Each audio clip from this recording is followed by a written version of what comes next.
அதாவது பார்த்தீங்கன்னா, இன்றைக்கி தான் காவேரி தண்ணியே வருது. ஆனால் வந்தது மேலே ஏறுறப்போ பார்த்தீங்கன்னா, கம்பி உடஞ்சிருக்கிறதுனால தண்ணி ஃபுல்லாக கீழே கொட்டுது. ஒரு ஊருக்கே தேவையான தண்ணி ஃபுல்லாக இப்போ வீணாக்கிட்டு இருக்கு.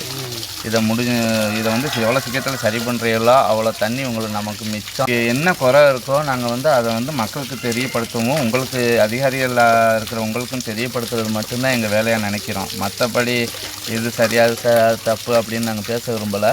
இருக்கிறத சொல்கிறோம்.